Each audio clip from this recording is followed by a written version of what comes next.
and then after that we'll have chance for discussion and question and answer. So our Joining Hands Network is part of the Presbyterian Hunger Program, and the Joining Hands works to mobilize people in focused campaigns to tackle systemic causes of hunger both in the United States and abroad. We have 3 global campaign focuses. We have the Extractives and Water Table that's chaired by Ellie's, forgetting Ellie's last name, the Food and Land Table, and our table, the Trade Justice Table. Our Trade Justice Table works towards greater transparency in trade agreements so that foreign investors' rights aren't privileged over other citizens. And we work mainly with folks in Peru. We also work globally with all of our partners internationally. And we've got a couple presbyteries that are currently engaged, the Giddings Lovejoy, the Hudson River Presbytery, and the Twin Cities Presbytery. So I'd like to introduce our speaker for the day. Emilia Tallarico is an organizer for Public Citizens Global Trade Watch. She works with me and a group of us in the Connecticut area on with our Connecticut Fair Trade Coalition. Emilia grew up in Bridgeport, Connecticut, in a working class family, and got involved in the labor movement after her work at a sheet metal factory, and then became involved in Occupy Wall Street and went on to organize with Change to Win. Emilia also worked on fast food and service worker councils, mobilizations, and strikes, and had great success with pushing Obama to sign an executive order granting workers higher wages.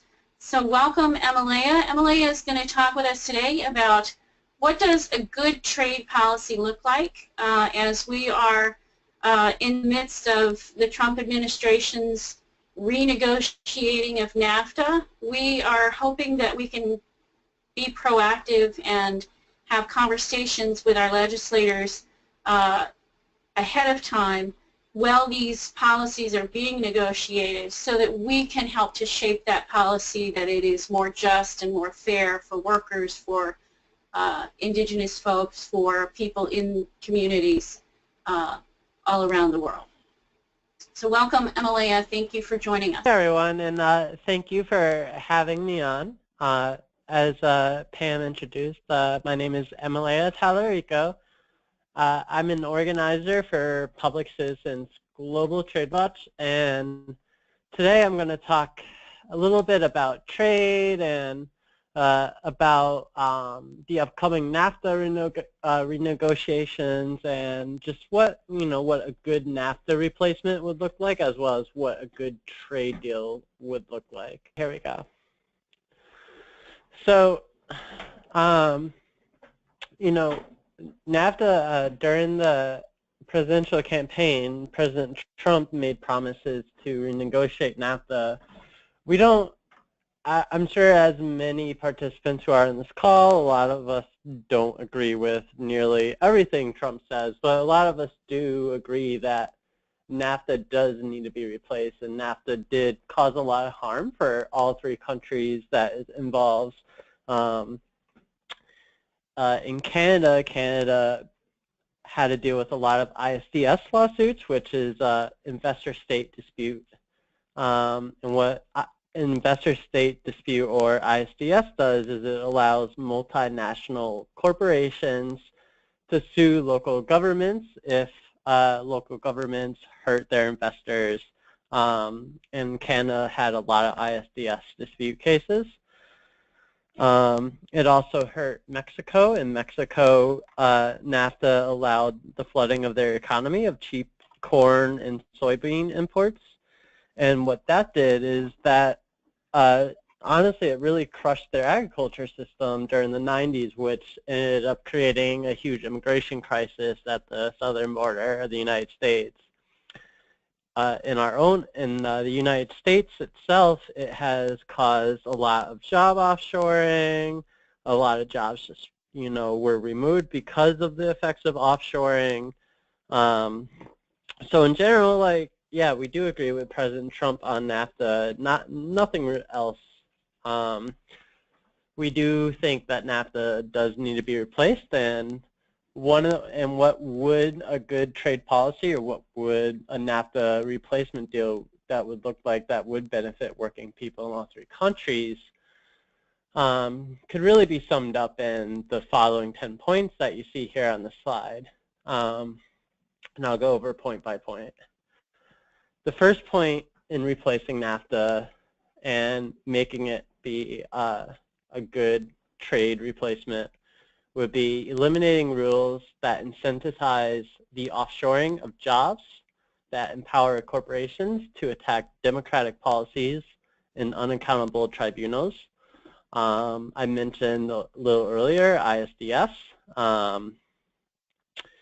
NAFTA was the first U.S. trade agreement to include special privileges for investors and the investor-state dispute settlement regime that makes it less risky for employers to relocate jobs offshore while simultaneously threatening democratic policymaking at home and abroad. ISDS grants new rights to multinational corporations to sue governments before panels of corporate lawyers. These lawyers can award the corporations unlimited sums to be paid by taxpayers, including for the loss of expected future profits. The corporations need only to convince the lawyers that a law or safety regulation violates their broad NAFTA rights. Their decisions are not subject to appeal. Already, corporations have used ISDS to challenge bans on toxic chemicals, land use policies, forestry and water policies, financial regulation, court rulings that support access to medicine, and protections for our climate. Broad corporate rights, including ISDS, must be eliminated from NAFTA in order to eliminate offshoring incentives and safeguards nation right to democratically determine their own public interest policies. And that's just ISDS. Another thing that would need to happen in order to make this a good trade replacement would be defend jobs and human rights by adding strong, binding, enforceable labor and environmental standards to the agreement's core text and requiring that they are enforced. NAFTA facilitated a race to the bottom, basically, by regulating labor and environmental concerns to weak and unenforceable side agreements. This encouraged corporations to offshore jobs to the country where they could exploit the lowest labor and environmental standards. U.S. trade agreements since the George W. Bush administration have addressed labor and environmental matters in their core text, but the required standards were weak. Enforcement lax, and these later pacts also failed to deliver improved labor and environmental conditions in trade partner countries.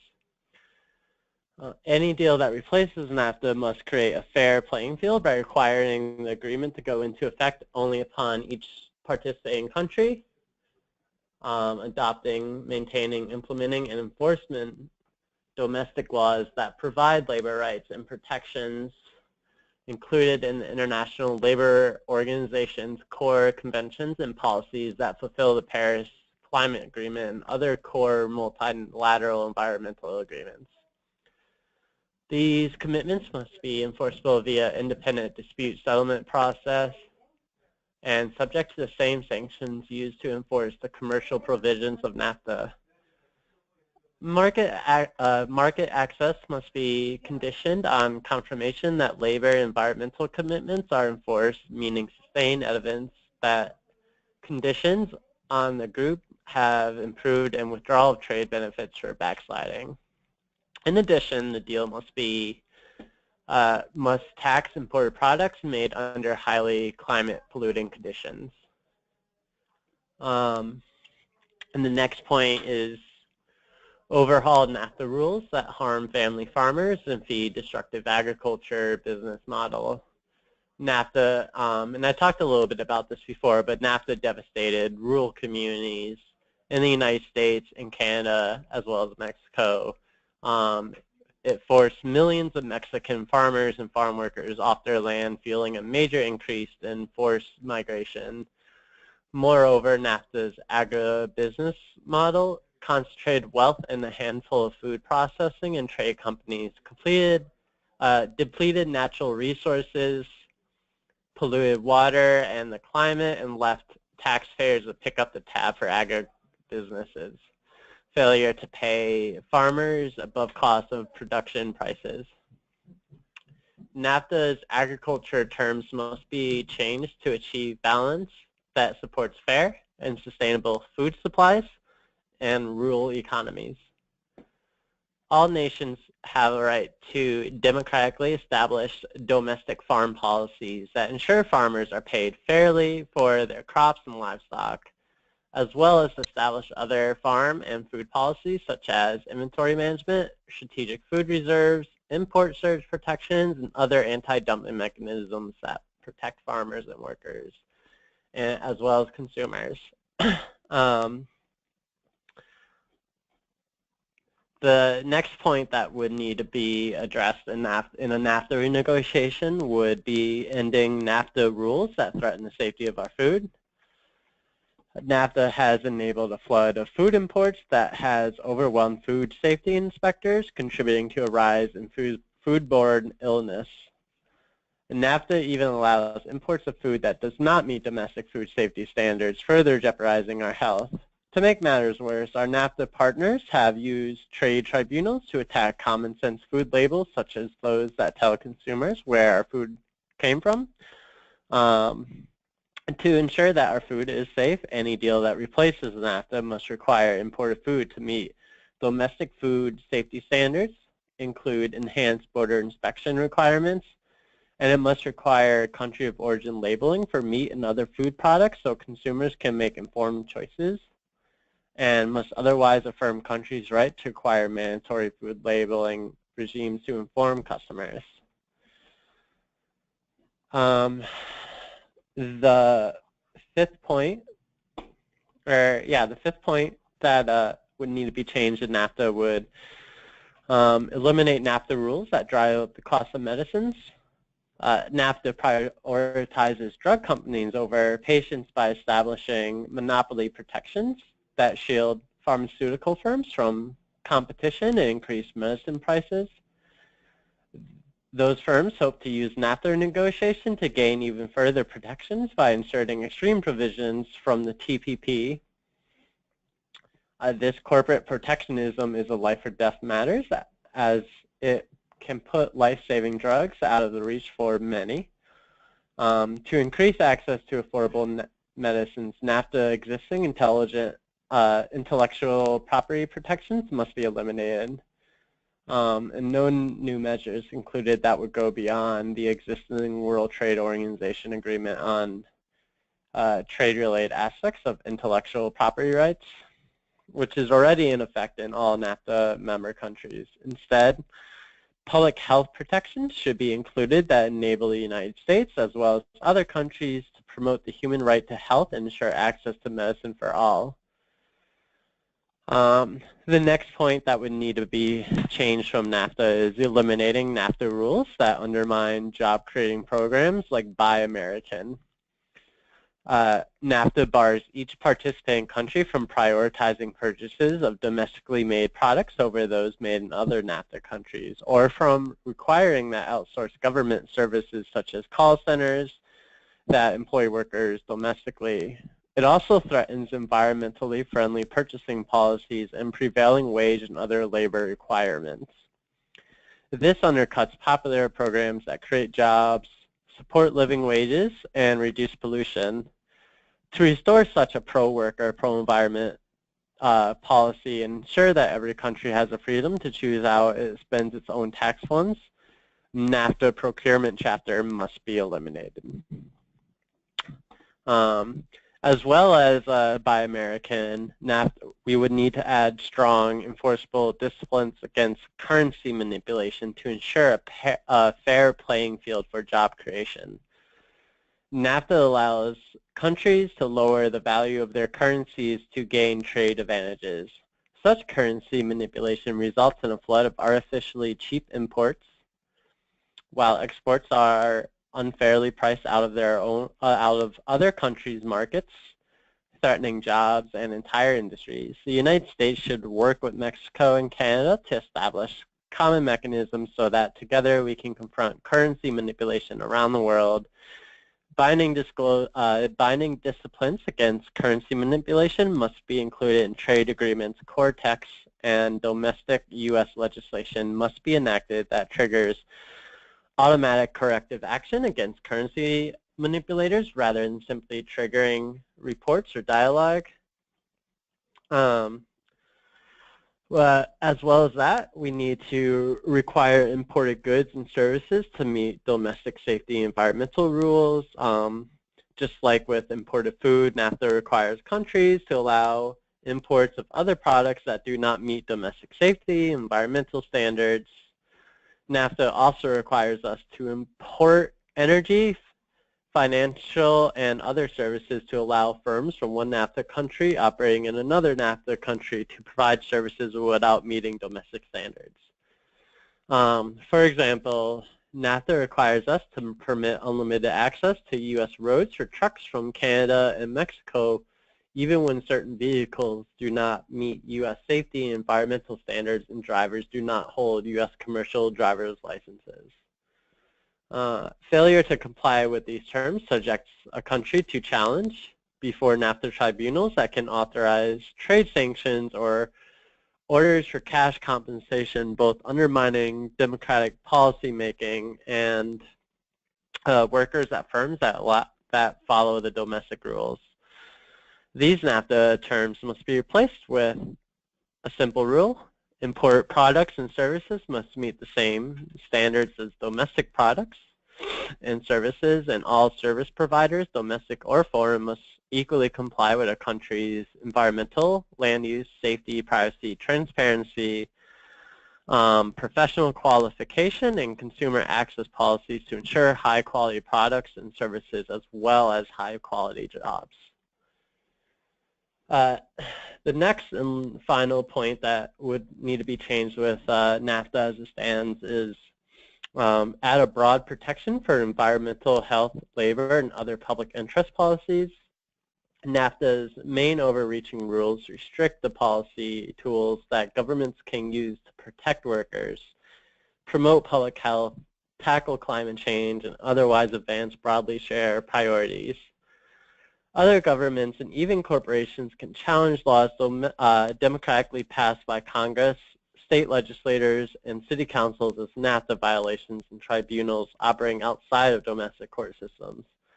This is the case even if such policies apply to U.S. and foreign goods, firms, and services. If a tribunal rules against a challenged policy, the government can face trade sanctions unless they remove or weaken the policy or be required to pay cash compensation to a corporation or investor that claims to have its NAFTA rights violated. Effectively, NAFTA negotiators created an expansive body of corporate rig law outside of normal domestic procedures, but includes no provision that effectively shields domestic policies created through our democratic procedures from such challenges. Only a weak exception that does not apply to many of the PAC's rules that has constantly failed to protect challenged policies. Any deal that replaces NAFTA must include a broad carve-out that extends non-discriminatory domestic policies from all the deal's rules, providing a strong deterrent and early defense against any challenges. So those are the 10 points that we're looking to see in a NAFTA replacement deal, and we believe a lot of those points would make, if those points were included, would make NAFTA an example of what good trade policy looks like. You know, that was a lot to just go over just now. So you can see there that like NAFTA as it stands is an example of what bad trade policy looks like. Pam, if you could switch to the next slide.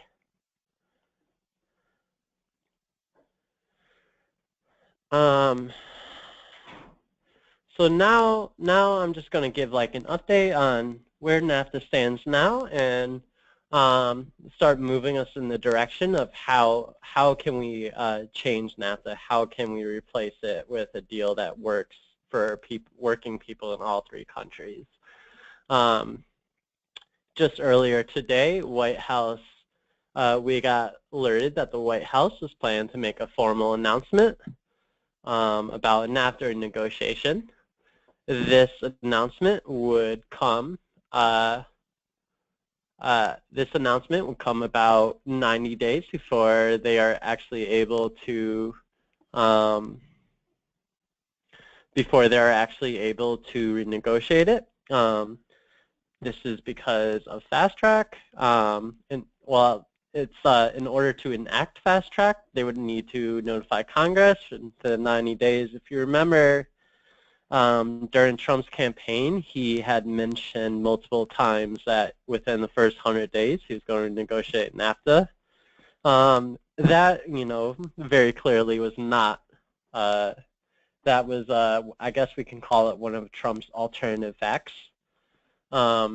Just because in order for a successful renegotiation to happen within his first 100 days, he would have to notify Congress 10 days after the inauguration, which didn't happen.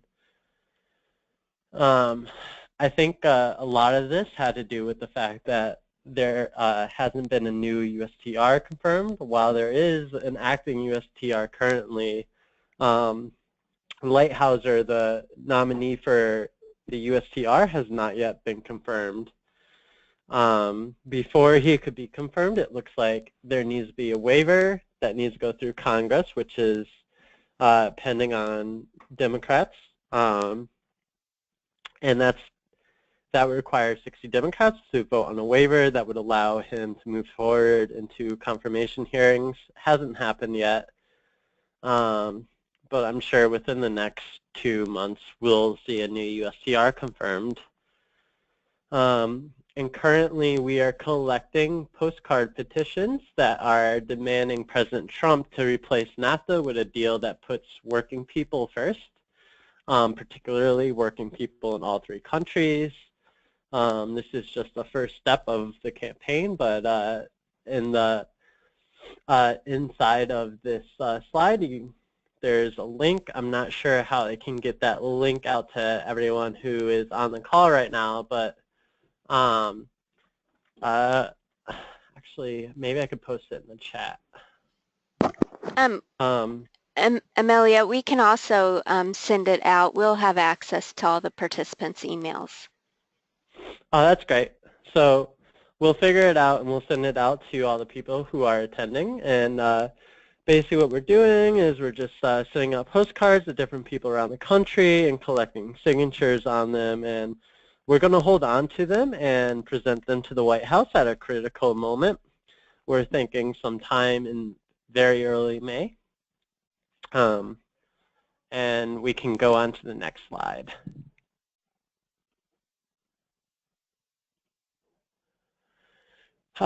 So what can your group be doing to educate others on NAFTA and ensure a replacement puts working people put working people first? Well, first, I'm not sure how others feel in their communities. Personally, in my own community, there's a lot of people in my circle who don't know what NAFTA is, and I think while there are a lot of people who have been on the considered a frontline community and the impacts of NAFTA and how a lot of people around the country do know what NAFTA is, there still is a good amount of people who don't know what NAFTA is and don't know what good trade looks like. So we wrote up a presentation guide, which we'll send around with the postcards. And this presentation guide kind of just goes over like how to run a quick presentation on NAFTA to educate your friends, your family, your coworkers, activists in your community. It just, yeah, it's just a guide that kind of like goes over some of the impacts of NAFTA and just how it connects to everyday life and how it connects to the issues that we organize on. Not all of us organize directly on trade, but a lot of times we're organizing on issues that have been affected or are being affected by trade. For example, I used to be a labor organizer as well as immigrant rights organizer, and both those issues are very strongly affected by trade. So we have a presentation guide here that it's pretty simple. It's a great starting point for having conversations about trade deals as well about NAFTA.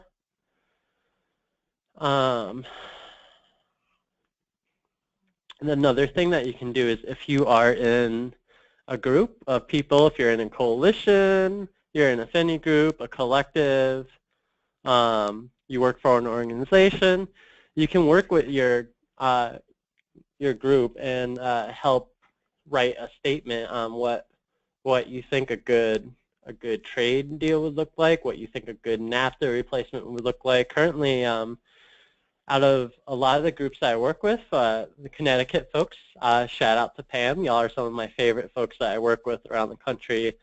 And currently, Connecticut is working on their own statement on what they think a good trade policy would look like. And the idea here is they want to share this statement with other organizations and members of Congress that represent Connecticut so they can help them choose the right path and policy on trade.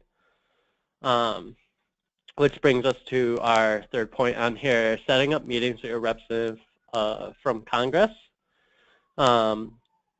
Scheduling can take months. In Connecticut, for example, we don't have a full idea of what our agenda would look like with some of our representatives in Connecticut. We have like some general ideas of what we want to talk about, but we don't have the whole complete picture.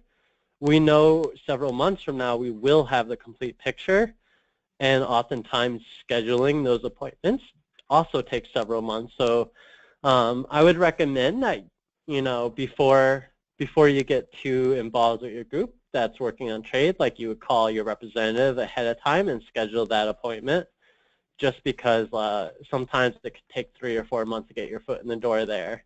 And sometimes it could also take a month or two to actually have a whole group be able to consensus on a statement that everyone agrees with.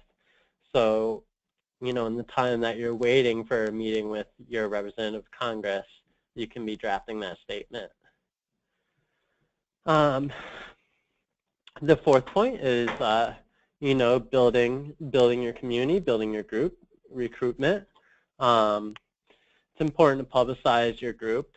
I can go pretty deep into social media just because I used to work on a lot of digital stuff for Rainforest Action Network, but I feel like that's its own webinar on its own. I will suggest what has been a really effective starter is going to other rallies, actions, and community meetings with these postcard petitions and getting folks to sign them, and even like asking if folks want to take their own and get other folks to sign them and then pass them on to you when they get signed. And that brings us to our fifth point, which is get petitions signed, which I actually meant to take this part off because I mentioned it on the last slide. So that brings us to the end of the slides. I will hand this part back over to Pam.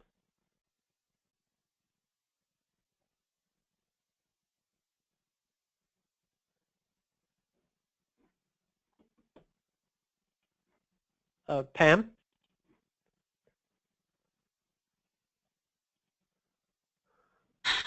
There we go. Okay, sorry. Just trying to get unmuted there. Thank you so much, Emilia, for for such an informative presentation on NAFTA and all of the shortcomings that NAFTA has brought us in terms of our labor markets and human rights and all kinds of negative impacts from NAFTA. And what we really would like to see if it's going to be renegotiated. For this part, I'd like to open up now for questions. And just before I do that, I wanted to share with you just a couple points in what Emilia was saying. The postcards that she spoke about, this is what they look like, and I will send them around. I have them in a PDF format that are 4 up on a page that you can print out double-sided. They also, if you want larger quantities, Hey, Pam. Yeah. We can't see the postcard if you're showing it. Oh. Huh. We see the PowerPoint. Okay. But this is, you don't see the Replace NAFTA postcard there? There it is. Now I do. Okay. Okay. So, and it's just a, you know, a short and sweet postcard to President Trump. But Public Citizen is hoping that the volume, you know, with people signing these all around the country will make an impact. So we have, you know, Public Citizen is willing to make larger quantities available to groups and then asking that groups get them signed and then return them so that they can all be sent back to the Trump administration in one bulk display of objection and hopefully shape the policies going forward. So that's the first piece that we'll be sending out to you. And that comes along with the companion piece is this fact sheet on NAFTA and the Replace NAFTA. So that can go with it as an educational piece that when you're handing out the postcards and asking people to sign them, you can be handing these sheets out to, you know, educate folks on what it is you're asking them to do and why we're doing this campaign. And then I wanted to just share with you some of the other resources that we have. One of the things that I was looking at in formulating a statement for a group is finding, you know, different resources, and I found a few good resources with the Interfaith Working Group on Trade and Investment. So we'll send these links around to you. There's a great working document. It's a little old, but it has some great points in it that was produced in 2008. But it has some great ideas from a faith perspective of what it is that we as people of faith are looking for in trade policy. And there's also a worship guide, again, that's a little dated, but it gives you some information on some good resources if you're looking to do an educational piece along with your outreach to folks.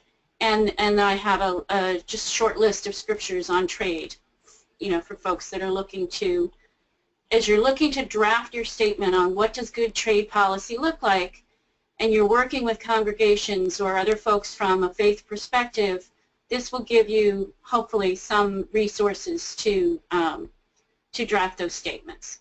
So I just wanted to share those with you, and now I want to open it up to the group for any questions of Emilia or myself or others on the group. Yeah, so we have received a couple of questions. The first of which is from Martin. Martin, I'm going to try to unmute you so that you can ask your question aloud. Here we go. Are you there, Martin?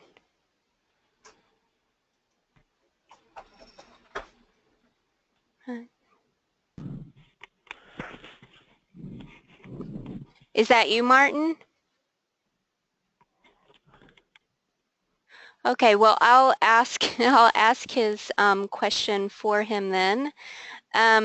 So Martin asks, how can we trust that the nasty creatures Trump drained from the swamp and relocated to the White House will do a new NAFTA which protects the public interest?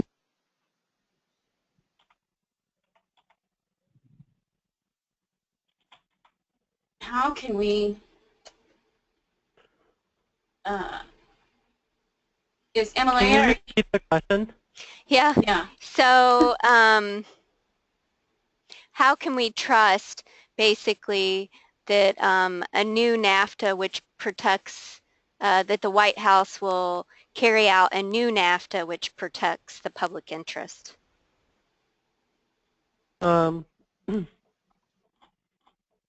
Well, I guess like you'd have to go back to the 10 points that I talked about before. You know, really starting there is probably where you need to go. Yeah, just because all those points were made with the public interest in mind. I think in general we need to add broad protections for environmental, health, labor, and other public interest policies. I mean, it's the Trump administration. We just really have to fight hard on making sure that they replace NAFTA with a deal that works for all of us. By all of us, I mean working people in all 3 countries. Yeah. I guess there's not really a great answer to that question other than referring back to the 10 points. And I read off the descriptions that come with each of the 10 points before when I went over that part of the presentation, and I would definitely encourage looking over that letter. It's part of it's taken from the Citizen Trades Campaign letter to President Donald Trump. They sent it out on January 13th, so he was still President-elect Trump then. Yeah, I think these points really clearly go over it. I just would like to add to that I think one of the ways that we can, or the best way that we can ensure that the trade policy that is enacted or the new NAFTA that is negotiated reflects policy that is good trade policy and that respects worker rights and the environment and human rights, is to get out there and start talking with our legislators. Because if we don't make our voices heard, if we don't make a big noise that this is important and the way that this policy is shaped is important to the American people, we won't have any impact. But I think that that's why we're doing these campaigns, and that's why we're trying to have these conversations now proactively while the policy is being negotiated, so that we can get in front of our legislators and say, this is important, this needs to, you know, benefit all people, not just the wealthy corporations, and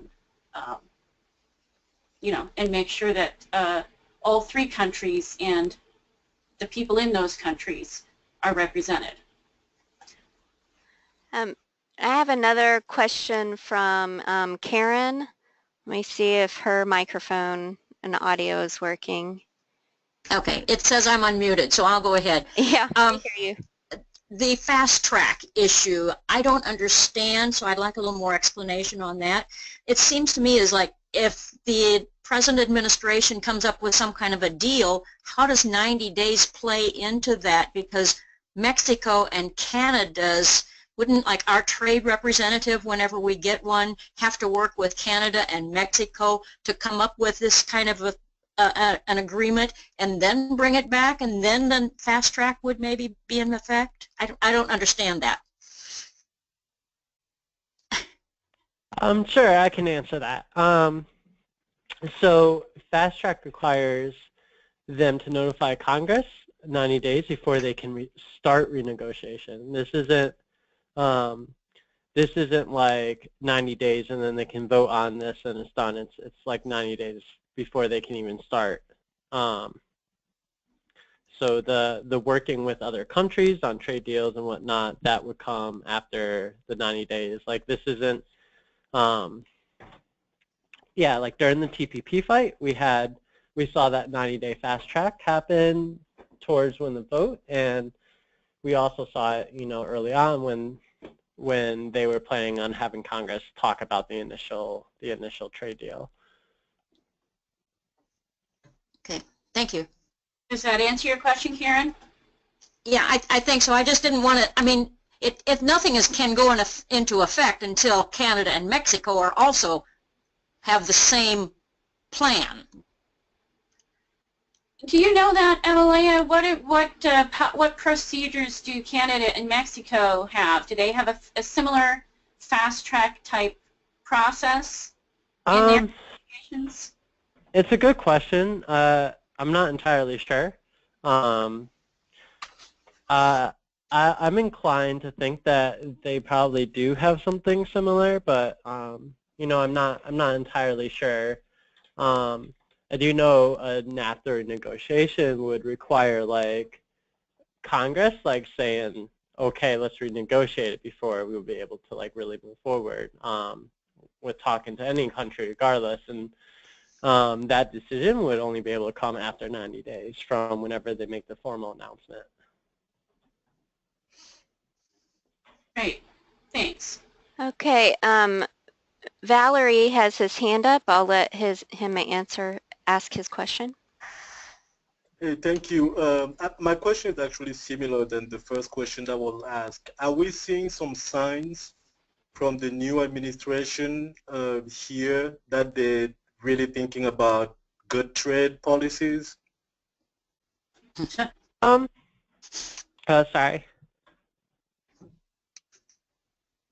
Go ahead, Emalea. I will say that the USTR is an interesting pick.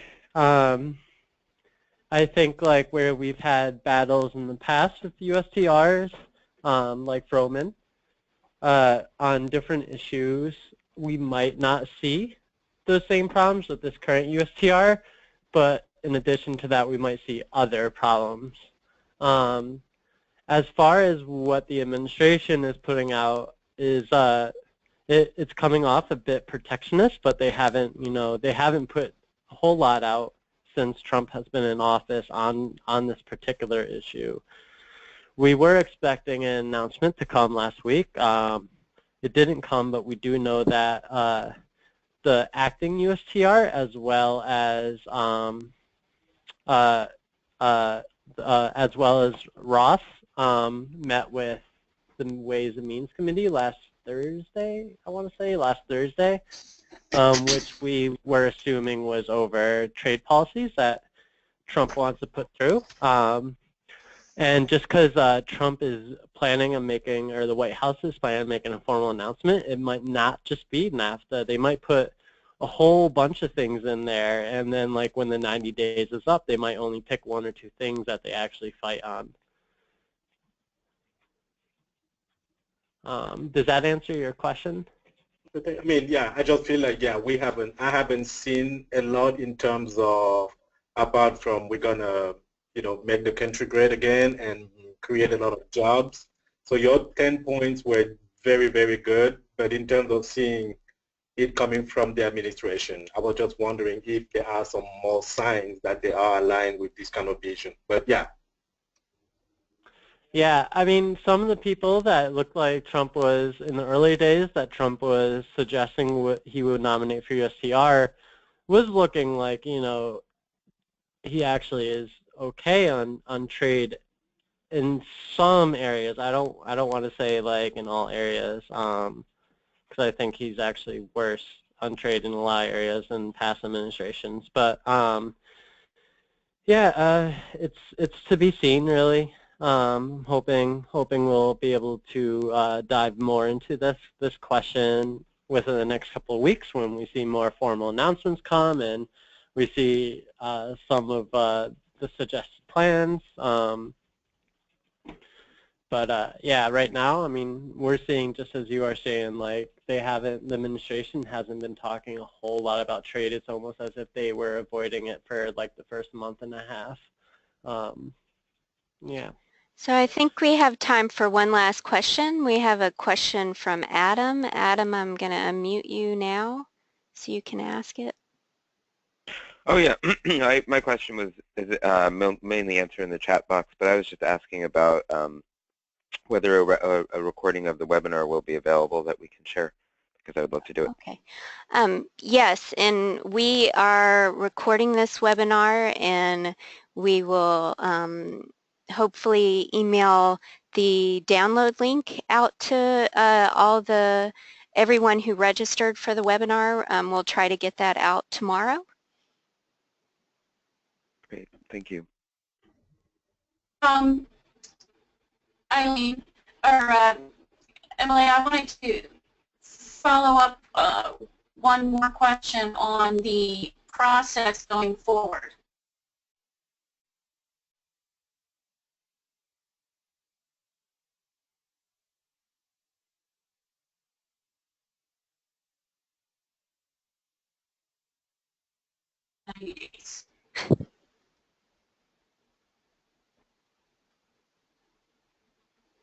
Hey, Pam?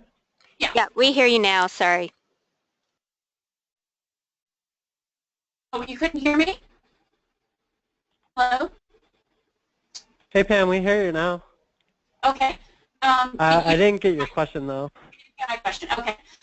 So we understand that the 90 days has started now with the notification to Congress this morning.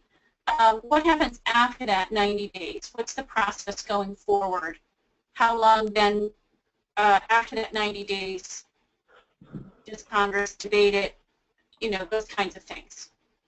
To be honest with you, I'm not entirely sure. I can definitely ask around at my organization because there's definitely people here that do know. When this happened the first time with NAFTA, I was actually, you know, in elementary school, and I sort of vaguely remember this process during the TPP fight, but I didn't really become an organizer on the TPP fight until the last year when we were getting ready for it to go through Congress. So I'm not entirely sure what the process is after fast track, but it'll definitely be seen. I can definitely email you the answer to that after I ask Lori and some of the other folks there.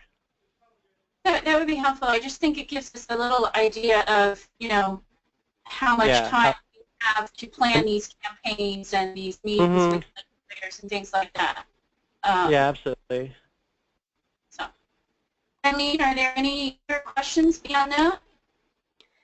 No, I think that's it. And thanks to everyone for bearing with our technological difficulties today. So yes, thank you everybody for joining us.